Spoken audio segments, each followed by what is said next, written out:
Welcome to the Deep Dive, where we take your source material and distill the truly important insights.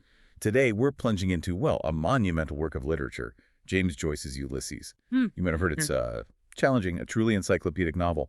But what makes it so significant? Why does it still fascinate and maybe even provoke people? Yeah, it's fascinating, isn't it? Because Ulysses chronicles just one single, pretty ordinary day in Dublin, June 16th, 1904. Now, we call it Bloomsday, famously.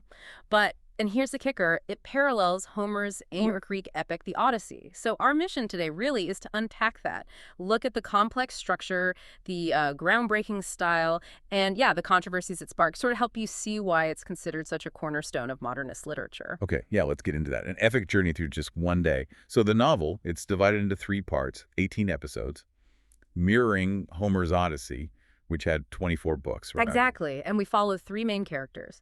Leopold Bloom, he's our Odysseus figure. Then there's Stephen Dedalus, like Telemachus searching for his father, and Molly Bloom as Penelope, waiting. And this is where it gets really interesting, for me anyway. Joyce supposedly said he packed it with so many enigmas and puzzles, to keep professors busy for centuries, making sure it lasts forever. He did, and that raises a good question. How does an ordinary day in Dublin connect to this grand ancient epic? Joyce manages it through just incredible stylistic innovation. It's really where we see the birth of the stream of consciousness technique. Ah, stream of consciousness. Can you unpack that a bit? Sure, it's like Joyce drops you right inside the characters' minds. You get their thoughts, their feelings, their memories, all jumbled together, unfiltered. It's shown really vividly with Stephen Dedalus in the Produce episode, his thoughts shifting constantly, like the sea god he's named after.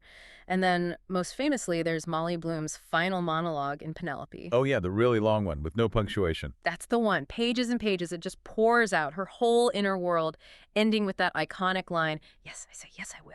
Yes, it's really something. And the experiments didn't stop there, did they? The whole form of the book changes. No, not at all. In Circe, it suddenly turns into a play script, complete with stage directions for Bloom and Stevens' Wild Night in Dublin's Red Light District. Sort of a hallucinatory trip. Like a modern underworld journey. Then you get Ithaca, which is completely different again, like a catechism, questions and answers. Precisely. Almost mathematical, very detached, stripping away emotion, presenting things in this stark, almost scientific way. It's quite jarring, quite radical. And you mentioned it earlier, the publication history was just as wild as the book itself. Right. Which brings us to the censorship, doesn't it? It wasn't exactly an easy road to publication. Oh, definitely not. Ulysses faced huge censorship battles, especially the Nausicaa episode, the one depicting masturbation on the beach.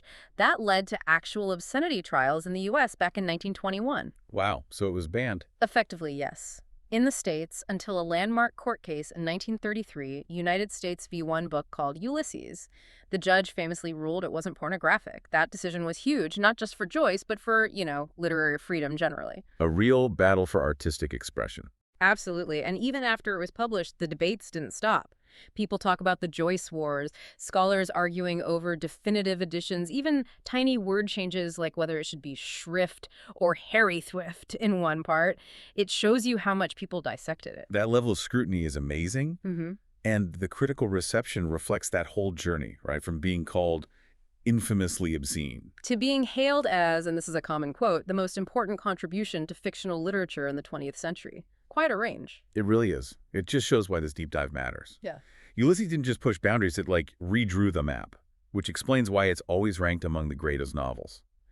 And its influence is huge, isn't it?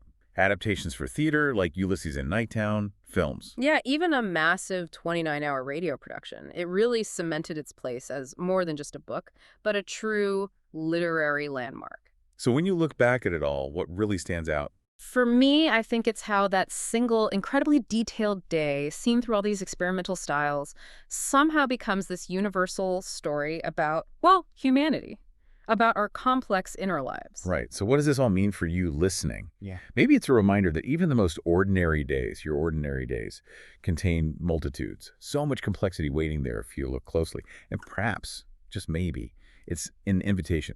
Pick up Ulysses yourself. You don't have to read it all at once. Try just one episode. See what enigmas, what puzzles you discover inside.